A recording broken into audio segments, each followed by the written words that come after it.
Jesus no livro de Mateus. O tema de hoje é o Sermão do Monte, parte 1. Uma tarde, Jesus saiu de Cafarnaum com seus discípulos para um monte próximo sem nome. Era um desses momentos na vida em que acontecem fatos que marcam época. Os discípulos não sabiam, mas Jesus sabia muito bem o que faria na madrugada do dia seguinte. Assim, trataram de se instalar em um determinado lugar, possivelmente perto do cume, para passar a noite. Jesus se afastou para um lugar solitário e passou a noite orando a Deus, como parte da eterna conversa que eles nunca interrompem, mas que em determinadas ocasiões se concentra intensamente em um ponto muito específico. Era chegada a ordenação de seus discípulos. Isso aconteceria na madrugada e durante a noite intercedeu em favor deles. Para eles seria o momento chave de sua vida presente e futura. Depois da ordenação, já não haveria como voltar atrás. Teria um futuro exclusivamente dedicado à missão, que Jesus estava prestes a lhes confiar. Bem de madrugada, Jesus os chamou para junto de si, a fim de executar o que foi combinado com o Pai durante a noite. Enquanto orava, colocou as mãos sobre a cabeça deles. Dessa maneira, os abençoou e os separou para a obra do Evangelho. Mateus não fala sobre a reação daqueles homens que foram tirados dos deveres comuns da vida, mas um sentimento de surpresa e enorme expectativa devia ter invadido aquelas vidas.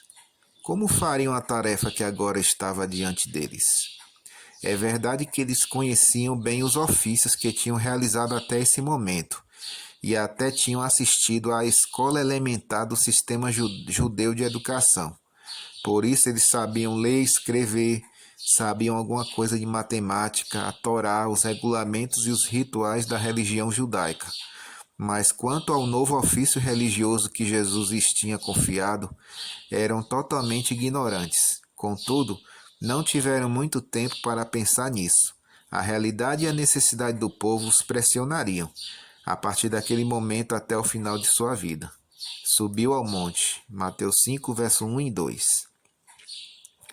Uma multidão tinha começado a se reunir junto ao lago.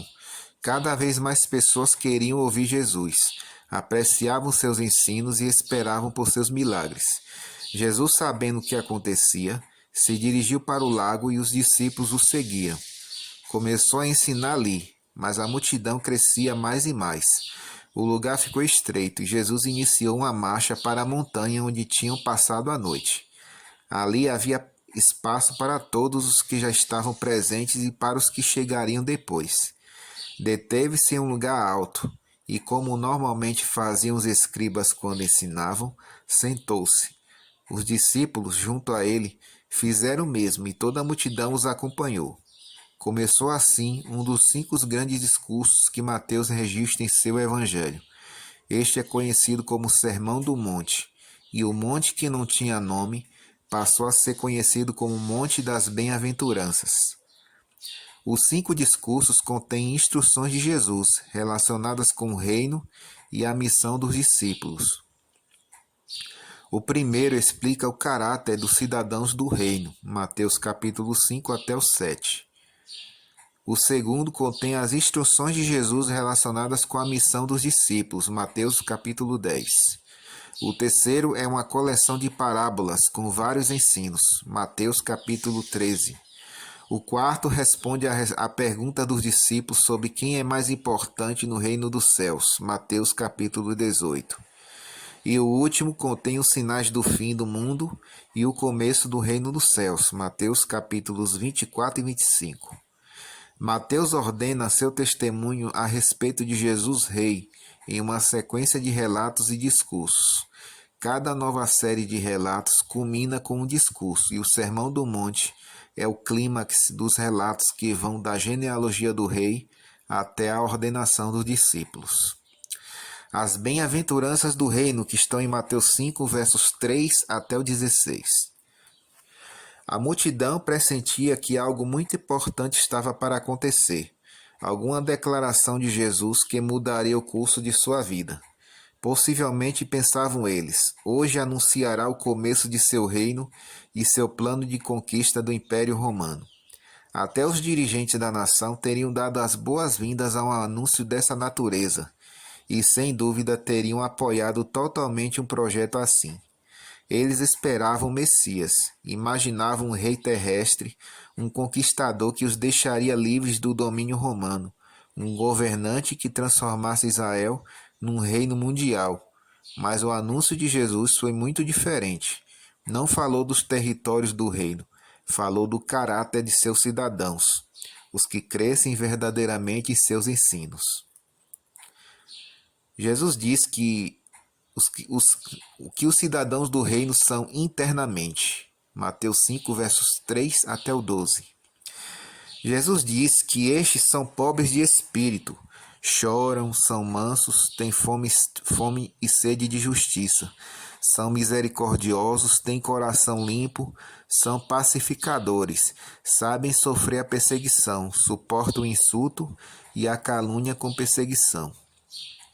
Os ouvintes de Jesus devem ter pensado que seres humanos assim não conquistam um império como o romano, tirano, cruel, sanguinário, despótico, perseguidor, duro e intolerante. Não era isso que eles esperavam, não era isso que eles queriam, mas a voz de Jesus chegava ao coração deles com um tom tão convincente que as palavras pareciam despertar emoções dormidas ou quase inexistentes. A ternura de Jesus era tão penetrante que parecia aceitá-los de modo alheio à sua experiência diária. Ninguém os compreendia, ninguém os ajudava, ninguém os queria. Seus dirigentes não trabalhavam para o benefício deles, só usavam o trabalho deles para favorecerem-se a si mesmos. Havia algo novo, sim, e embora não fosse o que esperavam encontrar, causava-lhes alegria. Por isso, entusiasmados, desfrutavam das palavras de Jesus. Pobres de espírito, compreenderam isso em seguida, talvez por contraste com a atitude que conheciam e era vista nos fariseus, nos escribas, nos dirigentes e neles mesmos. Todos eles eram soberbos, orgulhosos e seguros de si mesmos, porque se faziam cumpridores de todas as formalidades religiosas que constituíam o supremo valor de sua religião. Eles não sentiam necessidade espiritual alguma, mas estavam vazios. Por isso compreenderam imediatamente o que Jesus lhes disse. O que estavam entrando no reino dos céus reconheciam seu vazio espiritual. Sentiam-se pecadores e necessitados de Deus, porque nada de bom havia neles. Sabiam também que Deus perdoa aos arrependidos. Para eles, essa experiência era nova, mas perceberam que, à medida que escutavam as palavras de Jesus, começavam a senti-la. Os que choram. Todos ouviram quando Jesus disse: Bem-aventurados os que choram, porque serão consolados. Ninguém chora sem tristeza, e eles tinham muitas razões para estar tristes. Insegurança política, opressão, solidão, discriminação, angústia e escassez econômica. Já tinham chorado por tudo isso, mas eles sabiam que o pranto do qual Jesus falava era diferente. Era causado pela tristeza que o pecado deixa na alma, quando alguém o comete e arrependido busca o perdão de Deus. Tratava-se de um pranto espiritual, um pranto que abre um novo caminho da escravidão espiritual para a plena liberdade do espírito em Cristo. Os filhos da dor avançando pela fé em direção à vitória. Os cidadãos do reino, homens e mulheres de fé, uma vez que superem a tristeza causada por seus pecados, começam a sentir tristeza pelos pecados da humanidade inteira e procuram consolo para todos eles em Cristo. Assim nasce sua abnegada participação na missão de Cristo e na busca dos pecadores para o reino dos céus. Mansos, com fome e sede de justiça, misericordiosos, limpos de coração e pacificadores. Logo, Jesus lhes apresentou uma visão do progresso na experiência espiritual daqueles que vivem como cidadãos do reino. A multidão vivia cada passo desse progresso à medida que Cristo o expunha. Sentiam a convicção de seu pecado, passaram pela tristeza que conduz ao arrependimento e viram o fruto do progresso espiritual. Não pode ser, pensaram eles. Os mansos e os misericordiosos, por serem débeis, nada conseguem. Quem procura a justiça pela maldade dos que a administram, só recebe injustiça. Os limpos de coração são ridicularizados e os pacificadores são pisoteados. Mas ao mesmo tempo, quão verdadeiro é o que ele diz, é o que ele diz, pensava a multidão. Os mansos são os que vencem a si mesmos, nunca agem motivados pelo próprio eu, vivem centrados no bem dos outros. Assim também são os misericordiosos, com sua amabilidade e seu desejo espontâneo de servir, nunca discriminam ninguém, sempre veem os outros como seres humanos que precisam do auxílio e com alegria os ajudam sempre. São simpáticos, bondosos, de bom trato e compassivos. Os que têm fome e sede de justiça procuram a santidade à semelhança de Deus e, por isso, vivem conforme a vontade de Deus em tudo. Não é estranho que sejam limpos de coração ou fiéis a Deus, sejam nos pensamentos ou nas motivações da alma. Também são pacificadores. Os pacificadores procuram sempre a paz e sempre estão procurando a conversão dos outros. Estão em paz consigo mesmos pelo abandono do pecado, estão em paz com Deus pela obediência e estão em paz com os outros pelo amor abnegado. A multidão entendia que o progresso espiritual dos cidadãos do reino produzia resultados excelentes e nessa compreensão regozijavam-se todos os que ouviam. Não era para menos. Os mansos herdarão a terra por herança, dizia Jesus. Os que têm fome e sede de justiça serão fartos. Os misericordiosos alcançarão misericórdia. Os limpos de coração verão a Deus, e os pacificadores serão chamados filhos de Deus.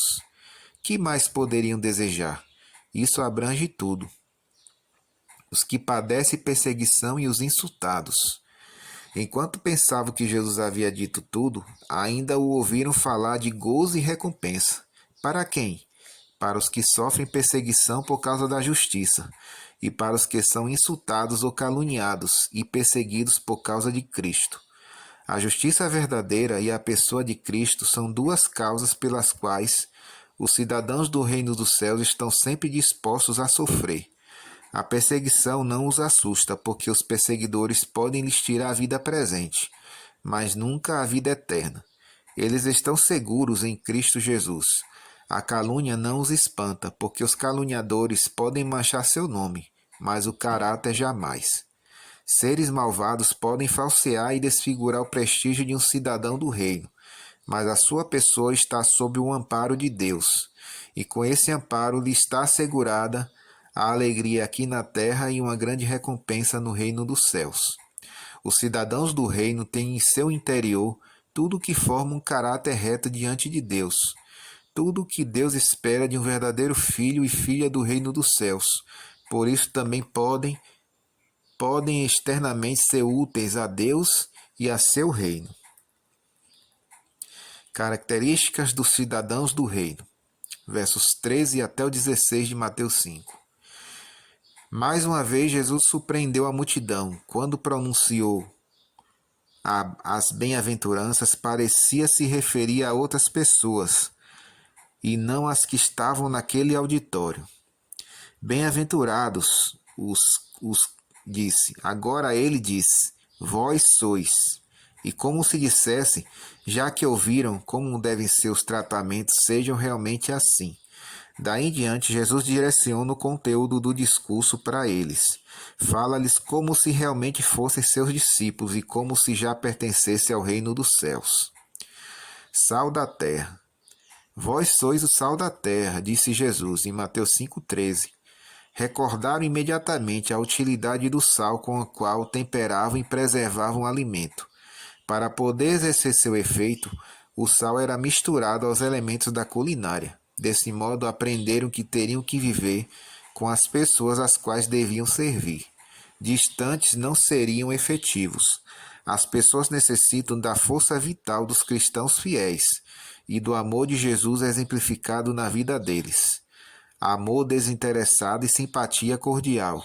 Tudo isso tempera a vida do mundo desanimado e sozinho. Por outro lado, esse contato não deveria absorvê-los no sentido de perderem sua identidade. Caso o sal viesse a ser insípido, como recuperaria seu sabor? Para que serviria? Não para demonstrar alegria no reino dos céus, serviria só para ser desprezado. Imaginar um sal inútil jogado pelas ruas, abandonado e pisoteado pelas pessoas. Viram-se a si mesmos vazios de valor na religião formal dos escribas e fariseus, sem espiritualidade e sem afeto. Luz do mundo.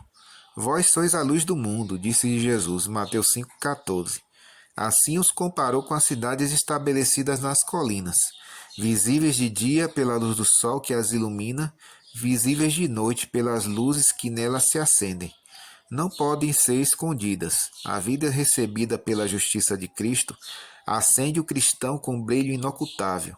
Uma vida de fé tão maravilhosa como um céu iluminado, como um sol que esparrama a sua luz pelas montanhas, dando brilho e cor a seus nevados picos, que iluminam os estendidos vales com uma multidão de flores e plantios sucessivos, que engrandece a beleza colorida dos lagos e rios, que enche de alegria os pátios das casas, onde crianças e animais domésticos brincam descontraídos.